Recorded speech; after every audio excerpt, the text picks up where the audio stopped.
Moraï Verabotaï, chers amis, c'est difficile de parler.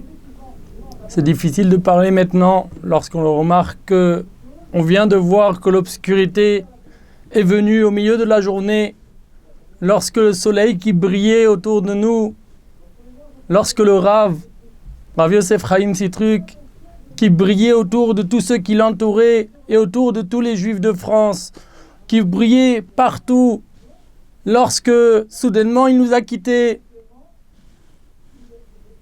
On a du mal à parler, on a du mal à parler de lui, du mal à parler de lui au passé.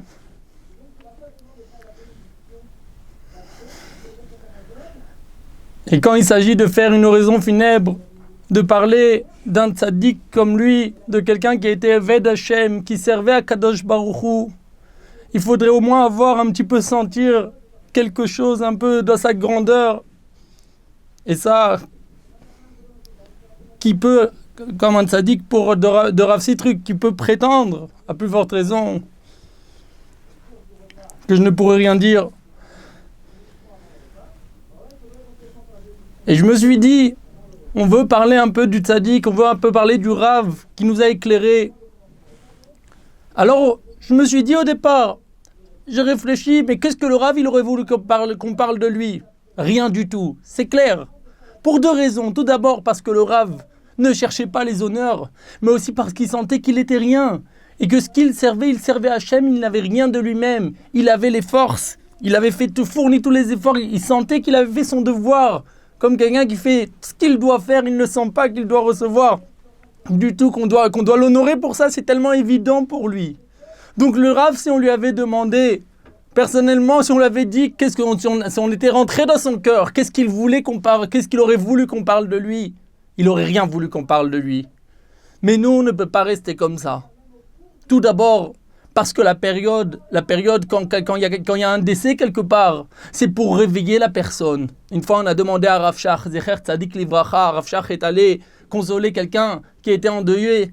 Alors l'endeuillé a demandé à Rav Shach, une des plus grandes mitzvahs de la Torah, on le sait, c'est l'étude de la Torah. Pourtant, l'endeuillé ne doit pas étudier la Torah, juste les passages qui sont tristes, mais pas les autres passages de la Torah. Pourquoi? Afin qu'il ne va pas se réjouir. À la place du défunt, le défunt, a priori, comme ça, il a demandé cet endeuillé. Le défunt aurait préféré que tous les endeuillés étudient la Torah sans s'arrêter. Ils auraient préféré que c'est une mitzvah immense qu'ils vont accomplir, que les enfants ils vont étudier pendant les 7 jours de deuil, qu'étudier la Torah. Pourquoi il y a justement cet interdit d'étudier la Torah? A priori, c'est le plus grand mérite. D'accord, ça va leur amener de la joie parce qu'ils vont étudier la Torah. Mais ça leur envoie le plus grand mérite qui sera pour l'endeuillé, pour le défunt lui-même. Alors Rav Shach n'a pas répondu tout de suite. Il s'est arrêté un petit peu, il a réfléchi et il a dit, vous avez raison, l'étude de la Torah, c'est clair, c'est une mitzvah, c'est la plus grande mitzvah, il y a un niveau immense, chaque mot d'étude de la Torah, chaque cours de Torah, c'est exceptionnel. Mais il a dit, il y a quelque chose qu'on peut atteindre que si on réfléchit. Il y a des fois des moments dans la vie, on doit s'arrêter et réfléchir. Qu'est-ce que je suis en train de faire? Toute personne a une fin, la fin s'arrête à un moment, c'est pas une fin, c'est un début, c'est une fin ici sur terre, c'est un début dans le monde futur. Toute personne, elle doit un jour aller dans le monde futur et ça va, chacun doit réfléchir, ça va arriver à tout le monde. Il faut se préparer, il faut être prêt. Si quelqu'un, lorsqu'il y a les moments de deuil, quelqu'un ne s'arrête même pas à ce moment-là pour réfléchir comment changer de conduite, comment s'améliorer, comment devenir plus proche de Hachem, quelle est la raison d'être ici sur terre, alors cette personne-là, elle est perdue. À ces moments-là, on a dit même l'étude de la Torah qui est la mitzvah la plus grande. On va pour l'instant s'arrêter pour attendre, pour réfléchir. C'est que les endeuillés, vraiment les plus proches, qui n'ont pas l'obligation d'étudier la Torah. Mais sinon, ils vont s'arrêter un petit instant, ils vont s'arrêter pour réfléchir et pour voir quel est notre devoir, pour réfléchir sur la situation et pour essayer de prendre le tremplin qui peut exister à ce moment-là. Lorsque quelqu'un il peut s'arrêter un petit peu, c'est quelque chose qui est intouchable.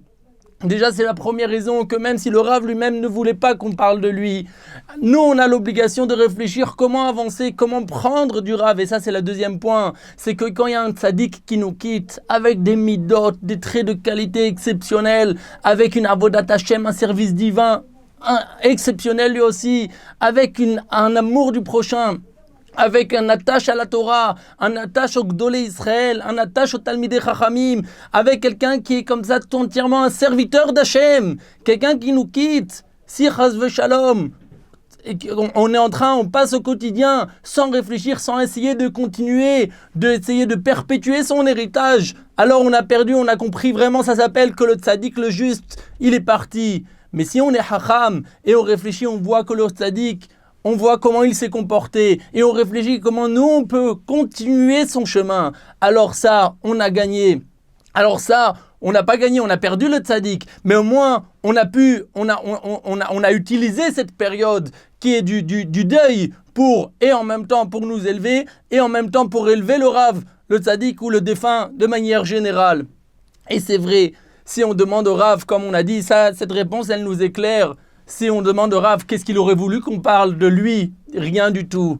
Mais si on demande au Rav qu'est-ce qu'il aurait voulu nous dire, pas de lui, qu'est-ce qu'il aurait voulu nous apprendre, alors on aurait pu, il y a beaucoup de messages qui voulaient nous dire, plein de messages, mais sinon on essaye de savoir, on n'a pas le roi HaKodesh, on n'a pas l'esprit divin pour savoir exactement, pour penser, qu'est-ce qu'il aurait pu penser, qu'est-ce qu'il aurait voulu, de quel sujet il aurait voulu nous parler et nous encourager. Mais lorsque l'on parle de tzadikim, de juste, comme Rav Sitruk Zecher Tzadik Vekadosh Livracha, qui toute sa vie, elle était menée en adéquation avec la vérité, avec la Avodat Hashem, avec ce qu'il vivait. C'est pas juste il pensait des choses, il faisait autre, il agissait d'une autre façon. Il agissait comme il avait compris qu'il fallait agir, comme il réfléchissait, comme il comprenait. Un grand tzaddik comme lui, il suffit de regarder et de voir comment il a vécu pour comprendre comment il voudrait que nous, on va vivre. Il suffit de regarder tous ses agissements pour comprendre comment lui voudrait que nous, on va agir. Et c'est ça. Alors, sur ça aussi, le travail, il est entre guillemets plus facile, car on ne va pas chercher maintenant qu'est-ce qu'il a dans son esprit, et on va regarder sa conduite. Mais sa conduite, elle était grandement cachée, mais même ce qu'on a pu voir, de sa tzidkout, de sa avodat Hashem, ça c'était... Il y a tellement de points, que l'on peut parler. On peut parler sur sa modestie, on peut parler sur toutes ses qualités exceptionnelles. Combien il a fait. Je me suis dit au départ, peut-être qu'on va parler sur on a vu comment il a voulu fonder toutes les écoles pour encourager les enfants d'Israël à être. Et c'est sûr, c'était un point qui lui tenait à cœur de manière forte. Encourager les enfants d'Israël à être éduqués dans des endroits de Torah. Les enfants d'Israël, c'est pas juste les enfants, les petits-enfants. C'est même quand ils deviennent plus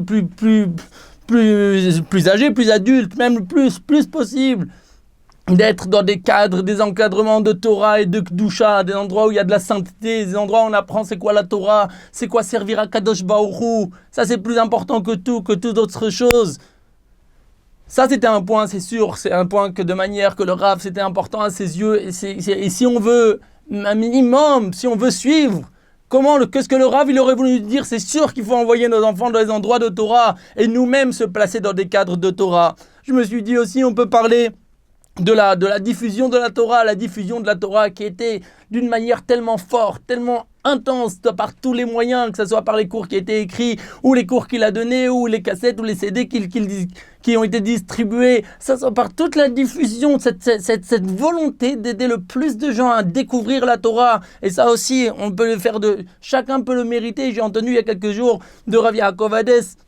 Il a dit à la fin de chaque cours, il faudrait préciser normalement que chaque participant qui a mérité d'écouter un cours, qu'il amène encore quelqu'un d'autre à étudier un cours de Torah. On peut pas, nous on a le mérite de connaître, d'apprendre la Torah, mais il faut étudier, faut encourager les autres à découvrir la beauté de la Torah, à apprendre, à mériter d'étudier des cours de Torah. Et lui, combien il s'est donné pour diffuser le plus de Torah, de la Kedusha, de la Tahara, avec vraiment le plus grand émet qui le portait. On pourrait parler aussi de ça. On pourrait parler même de toutes les qualités. Comment c'était un Eved Hashem, quelqu'un qui servait à Kadosh Baruch Hu.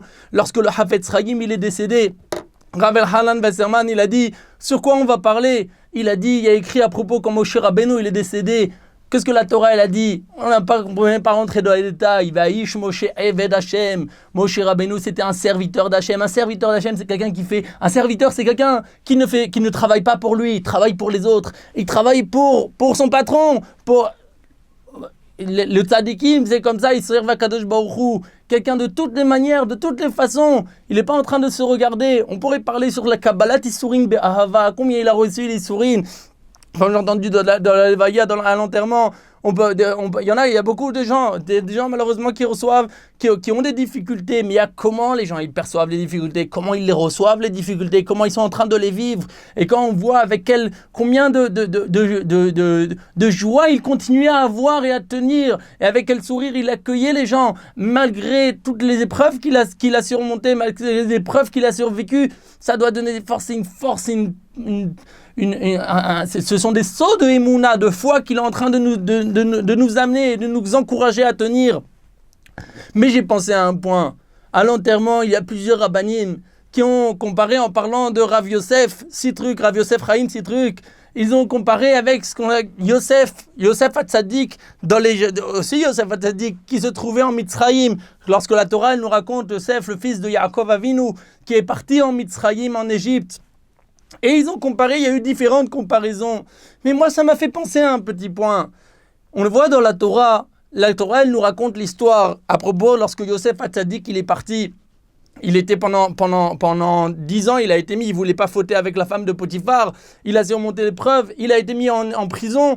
Il est resté pendant 12 ans en prison. Après 12 ans de prison, il y a Paro, Paro, le roi d'Égypte, il a rêvé qu'il y avait cette vache qui était grasse, cette vache qui était maigre, et les vaches maigres, elles sont venues, elles ont mangé les vaches qui étaient grasses, et elles semblaient être encore maigres.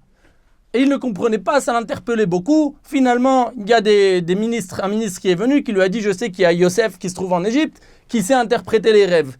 Yosef Hatzadik, il arrive avec sa émouna, Kadosh Baruch Hu, sa modestie. Paro, il lui dit, voilà, je vais te faire sortir de la prison. La prison là-bas, c'était la prison. Hein. C'était un puits qui se trouvait, il creusait un puits, ça y est, il les mettait dedans à l'intérieur, un grand trou, et il y avait tous les prisonniers dedans. Il est en train de lui dire, je vais te faire sortir de prison. Il paraît que tu sais interpréter les rêves. Tout de suite, Yosef Hatzadik, avec quel émouna, il arrive et il dit, Hazve Shalom Bil Adai, ce n'est pas moi, c'est Hachem. Moi, c'est rien. Si c'est pas toi, alors repars en prison. Yosef Hatzadik, ça ne lui change pas, il sait la vérité. C'est Hachem qui me donne les forces, c'est Hachem qui m'a donné les forces. C'est Hachem, il dit le Hémet. Bon, Paro, il lui dit, alors tu sais interpréter les rêves? Il lui dit, c'est Hachem, on verra ce que Hachem il décide s'il veut que j'interprète ton rêve. C'est quoi ton rêve? J'ai vu cette vache.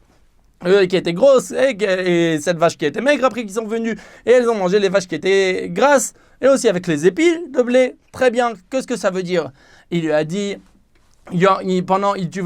l'Égypte va vivre 7 années d'abondance, une grande abondance, et après ça va suivre 7 années de famine. Et les années de famine seront tellement difficiles et il faudra rajouter des années de... Elles vont faire oublier les années d'abondance. C'est pour cela, dit Yosef Hatzadik, il faut nommer quelqu'un de sage et d'intelligent et de sage qui sera responsable pendant les 7 premières années, les années d'abondance, pour mettre de côté de la récolte. Et comme ça, dans les 7 années de famine, alors il y aura de la récolte, il restera de la récolte qui a été mise de côté. Comme ça, il a dit Yosef Hatzadik. Et alors, le Paro, il entend, il dit, ah oui, c'est exceptionnel. Et il dit, En charam venavon kamora, il n'y a pas plus sage que toi. Qui a trouvé que Hachem il aide, il n'y a pas plus sage que toi, donc c'est toi qui vas être responsable pour s'occuper de mettre de la récolte de côté pendant les 7 premières années.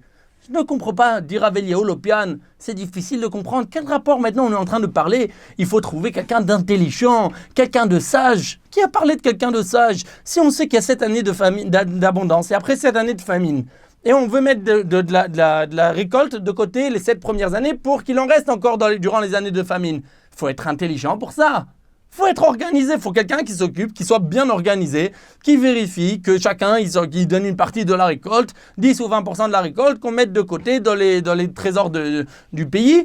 Et comme ça, on garde pour les années de famine. Mais qui a parlé d'intelligence? C'est Yosef Hatzadik qui dit il faut quelqu'un d'intelligent. Et Paro, il dit ça, tu es l'homme le plus intelligent. Qui a besoin de quelqu'un d'intelligent? Il faut quelqu'un qui soit bien organisé, qui sache s'occuper de ce projet. C'est fini, il n'y a pas besoin d'une intelligence particulière. Dire Rav Eliyahu Lopian, si, lorsque quelqu'un se trouve dans un moment où il y a l'abondance, savoir réfléchir à long terme, le sage il voit le futur, savoir que après à un certain moment cette abondance peut s'arrêter et la famine peut exister. Il n'y a que quelqu'un qui est intelligent, qui est prêt à se déconnecter de la situation actuelle, de l'abondance actuelle pour réfléchir que la famine peut exister un jour. Il lui a dit, si quelqu'un n'est pas intelligent, alors ce chacham, cet homme-là, eh ben, il va se trouver dans une situation où il y a des gens qui vont devoir le soudoyer. On va lui dire, allez, on te donne l'argent, c'est pas grave, on garde la récolte pour nous, on n'a pas besoin de la donner pour l'État. Et bon, il y a l'abondance maintenant, quel problème? Il voit les 7 années d'abondance, il y a plein d'abondance, il n'arrive pas à se mettre dans l'esprit qu'il y aura des années de famine. Quelqu'un qui n'est pas intelligent, il n'y a que celui qui est intelligent, que même lorsqu'il y a une période où tout va bien, il y a eu plein d'abondance, il sait que peut-être ça ne va pas continuer, il faut se préparer pour la suite. Et dit Rav Eliyahu Lopian, il n'y a pas plus chacham que celui, chacham et navon, que celui qui est un tzaddik. On se trouve dans des années, on a Baruch Hashem, quand il y a la vie c'est l'abondance de mitzvot. Il y a tellement de mitzvot, possibilités. On peut faire des mitzvot sans arrêt, en mettant le talet katan chaque seconde. C'est une mitzvah. On fait Netiat Yadayim le matin. On se lave les mains, on fait les bénédictions, on fait la prière, chaque mot de Torah. Il y a de l'abondance. On s'habille, les femmes s'habillent avec tsniout, on fait le Shabbat, on mange kasher, on fait attention, tout le monde fait attention à la pureté familiale. On fait attention à toutes les mitzvot, dans les détails, il y a une abondance de mitzvot.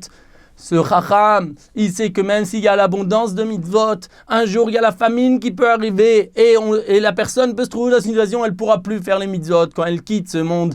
Seulement tout le monde, on demande à tout le monde, quelqu'un qui a une certaine foi, oui bien sûr, il y a des mitzvot maintenant, et c'est quand la personne elle est sur terre, alors oui, mais après quand elle quitte le monde, il n'y a plus de mitzvot. Le chacham, c'est celui qui voit le futur. Le chacham, il sait que même s'il y a l'abondance, il y a une abondance de mitzvot, alors il se met aussi, il se projette que dans le futur, il n'y aura pas ces mitzvot, cette possibilité de faire les mitzvot, et alors il les accomplit maintenant, il les prend maintenant. Et ça, si on veut essayer sur un petit point, encore une fois, il y a beaucoup de points, mais je lui dis peut-être ce point, il caractérise un peu plus tout l'ensemble des agissements de Rav Sitruk. Zecher Tzadik Livracha, comme à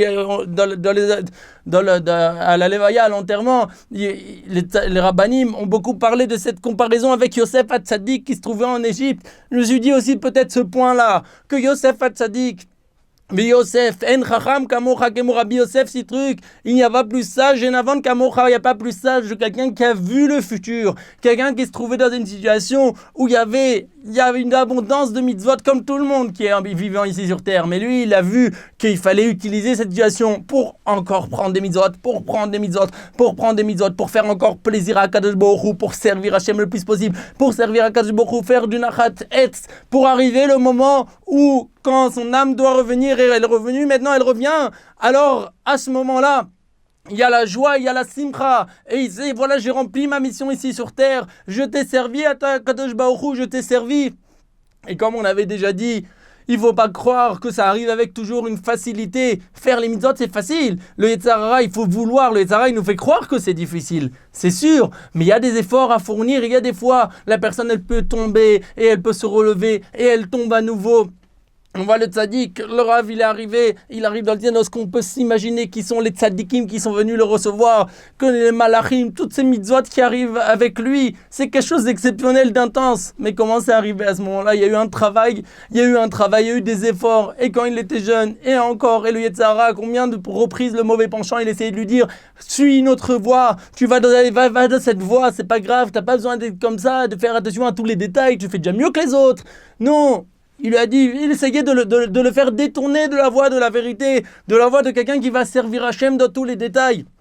Et le Rav n'a pas écouté cette voix du Yetzer Hara, il a continué, et comme tout le monde, c'est possible qu'il y a eu des moments où il y avait des difficultés, plus de difficultés, d'épreuves, parce qu'il faut savoir que quand on voit un grand homme, il faut savoir que ce grand homme, comme ça Rav Yitzhak Koudner disait, Zecher Tzadik Livracha, ce grand homme, il a eu des moments où il y a eu des épreuves dans la vie, ça n'arrive pas autrement qu'on peut devenir un grand homme sans épreuves, sans difficultés, il n'y a pas tout qui devient facile, c'est pas un grand homme, c'est tout qui a des problèmes, et la personne elle s'élève, et elle continue, malgré toutes les remarques qu'elle peut recevoir des amis et de ses connaissances qui lui disent, mais qu'est-ce que tu fais, qu'est-ce que tu agis, pour qui tu te prend, malgré toutes les difficultés, il sait amener tous les problèmes. Quand quelqu'un veut faire teshuva de manière générale ou sur des points précis, le Tzara, il fait tout pour amener des embûches et faire trébucher la personne. Mais celui qui est chacham, il fait des tfilotes, il est chacham, celui qui est sage, il regarde, il sait qu'à un moment, il n'y aura plus la possibilité de faire autant de mitzvot, il n'y aura plus la possibilité de faire de mitzvot. Et alors il s'investit, et il s'investit, et il s'investit, et il s'investit. Et alors il devient Rav Yosef Chaim Sitruk, et après il devient tzadik, n'importe quel comme les tzadikim. Mais pour ça, la personne, elle doit être chacham benavon, elle doit être sage et savoir avoir ce point-là en tête. Si on a ça en tête, si on réfléchit à ça, si on veut savoir que ce que Rav Sitruk il aurait voulu nous dire, on ne peut pas savoir précisément, mais ce qu'on a vu, c'est qu'il a agi de cette façon. Alors c'est certain que c'était un point qui était important pour lui, que pour lui agir de cette façon, c'était important. C'est quelque chose, c'est le message qu'il voudrait nous transmettre. Et comme son fils, à l'enterrement, un des enfants a dit, il a rapporté qu'il a entendu une fois de Rav Sitruk, Zecher Tzadik Livracha, du papa de Rav Sitruk, il lui a entendu, il a dit comment il se trouvait une fois à l'enterrement d'un grand homme. Il a dit quand quelqu'un, il apprend qu'il y a un grand homme qui est décédé, alors il faut être hacham, il faut être sage, il faut savoir continuer les agissements, il faut prendre quelque chose, il ne faut pas rester au même niveau. Parler, c'est bien beau, mais il faut savoir agir, il faut savoir se prendre en main et décider, prendre une décision ferme. À partir de maintenant, tel ou tel point, je vais le changer avec toutes les bonnes qualités qui se trouvent dans l'atmosphère quand il y a un tzaddik. Dit le Rav, j'ai entendu une fois de Rav David Ochayon, il a ramené au nom de Rav, il a écrit Rav Yonatan Bishitz, dit que lorsqu'il y a un tzaddik qui décède, alors il y a toutes ces qualités qui se trouvent dans le monde. Et elles sont là, il faut les utiliser maintenant. On peut les prendre et on peut avoir plus de facilité à faire les mitzvot. Tout ce qu'il a travaillé, ça se trouve ici sur terre. Il suffit maintenant de se servir. Et combien il y en a maintenant lorsque Rav Sitruk nous a quittés, mais ces mitzvot, elles sont là et on peut les utiliser. On peut nous continuer sa vie. On peut perpétuer sa vie, on peut perpétuer son message. Et ça, c'est ce qu'on doit faire. On doit réfléchir comment je peux essayer, moi aussi, de continuer. Je vois un grand homme, j'entends qu'un grand homme est décédé, mais comment moi, je peux toucher un petit peu au message qu'il a voulu me donner, comment je peux toucher un peu à sa conduite, comment moi aussi, je peux devenir un grand homme, comment je peux servir Hachem comme il a servi Hachem, ou essayer, vouloir. Hachem, il veut, chacun à son niveau, essayer de vouloir, mais faire des efforts, pas chacun à son niveau et on ne fait rien. Essayer de faire, c'est ce que le Rav, il aurait fait lui-même. C'est ce que le Rav, il faisait. Et c'est ce que le Rav, il veut qu'on fasse. Ni Ratson Bezrat Hashem. Pour Rav, qu'Hachem, il envoie la Nechama, la consolation, qu'on voit le Mashiach Tzidkenu qui vienne prochainement, Bezrat Hashem, nous délivrer et amener, et on verra, Bezrat Hashem, la résurrection des morts, qu'on voit beaucoup de nachat, le temple, qu'il soit que tous les Am Israël, tous les enfants d'Israël, ils puissent se trouver, recevoir le Mashiach avec la joie. Quelqu'un croit recevoir le Mashiach qui va venir, on arrive, on voit Baruch Haba. Mais si quelqu'un, au moment où le Mashiach il arrive, c'est comme au moment du décès d'une personne. À ce moment-là, ça y est, il n'y a plus possibilité de faire de mitzvot ou de avéro, de fauter. À ce moment-là, il y a le jugement. Le jugement, comment une personne elle s'est comportée durant toute sa vie. Si quelqu'un fait tchouva une seconde avant que le Mashiach il arrive, un instant avant que le Mashiach il arrive, alors il a tout gagné. Quelqu'un il fait une seconde après, c'est fini, il n'y a plus de gens, il ne peut plus faire tchouva. Ça y est, ça sera tellement clair à ce moment-là. Pour un instant, quelqu'un il peut gagner sa vie pour l'éternité. Un regret, un moment où il peut réfléchir, mais à partir de maintenant, je veux changer de conduite, je veux servir Hachem comme il faut. Il raconte que tout le monde puisse mériter de voir le Mashiach Tzidkenu prochainement dans la joie, après avoir en servant à Kadosh Baruch Hu et avec toutes les brachot. Amen, amen, qu'on n'entende plus de mauvaises nouvelles et qu'on ait le mérite de revoir le Rav qui nous vienne après avec la résurrection des morts prochainement et le voir nous enseigner encore ces paroles de Torah. Amen. Te nafsho tzrura betzror hachaim.